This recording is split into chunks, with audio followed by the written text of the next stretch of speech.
বাংলাদেশের মুক্তিযুদ্ধে, বিশেষ করে টাঙ্গাইলের মুক্তিযুদ্ধে মল্লার যুদ্ধ ছিল অবিস্মরণীয়। মল্লার যুদ্ধ বাংলাদেশের মুক্তিযুদ্ধকে ঘুরিয়ে দিয়েছিল। আমি যখন রতনগঞ্জ থেকে আসছিলাম মল্লার দিকে, আপিল সরকারের বাড়ির কাছাকাছি কতজন বলেছিল ঠান্ডুমুক্ত বর্জ্য ঐক্য যুদ্ধ দেখতে দাঁড়াইল, ওটা ধরাই দেওয়া দরকার। যখন তাকাইছি বাড়ির ভিতর থেকে পালাইছি। ওইভাবে আমি এখানে এসেছিলাম মল্লার স্কুল মাঠে।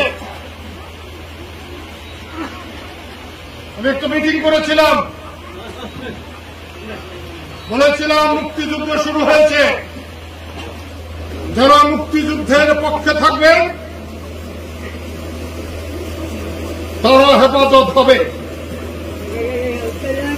যারা মুক্তিযুদ্ধের বিরুদ্ধে দাঁড়াবে, হিমালয় যদি সামনে এসে যায় আমরা ধসিয়ে দেব, ধসিয়ে দেব, ধসিয়ে দেব। আমি ওই রাত্রে সিঙ্গারে ছিলাম। সকালবেলায় খবর পেলাম পাকিস্তান হানাদার বাহিনী রাখছে। আমরা বাধা দিয়েছিলাম এইখানে। 5টা লাশ আমরা যখন বল্লা স্কুলের মাঠে গিয়েছিলাম,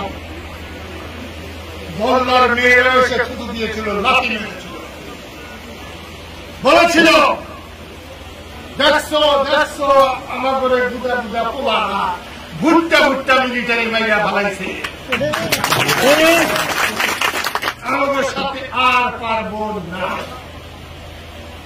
আমরা জয়বাংলা স্লোগান দিয়েছি, কিন্তু কাদের সিদ্দিকী আর বঙ্গবন্ধু জিন্দাবাদ একসাথে এই বল্লাতে হয়েছিল সেই যুদ্ধের সময়, যুদ্ধের দিন।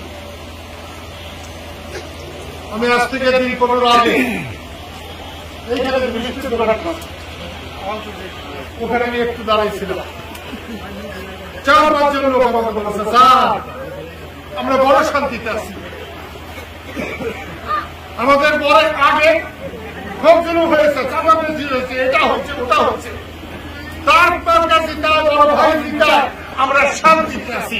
আমরা আগামী উপজেলা নির্বাচনে বল্লার কোন প্রার্থী নয়, নাগবাড়ির কোন প্রার্থী নয়, বীরবসুন্ধার প্রার্থী নয়, পার্টির প্রার্থী নয়, রয় ছাতির প্রার্থী নয়, কুপদার প্রার্থী নয়, পাইতলার প্রার্থী নয়, একমাত্র আজাদ সিদ্দিকী। মুক্তিযুদ্ধের সময় আজাদ ছিল 4.5 বছরে, আজকে আজাদ বড় হয়েছে। আমি অনুরোধ করব, আপনারা যদি পাহাড়দার চান, কালীহাতিতে ঘুষ, দুর্নীতি, গুন্ডামি এটা যদি বন্ধ করতে চান তাহলে আনারস মার্কায় ভোট দেবেন।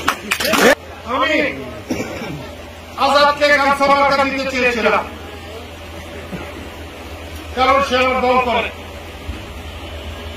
সচিবের গামছা মার্কা নিয়ে ইলেকশন হবে 5 তারিখ পর্যন্ত। এবং আমার ধারণা সবাই মিলে যত ভোট পাবে ইনশাআল্লাহ আমার গামছা তার ডাবল ভোট। কিন্তু এখানে আমি আনারস দিয়েছি এই জন্য গামছা পরে আনারস রস আছে, সত্যি বলছি।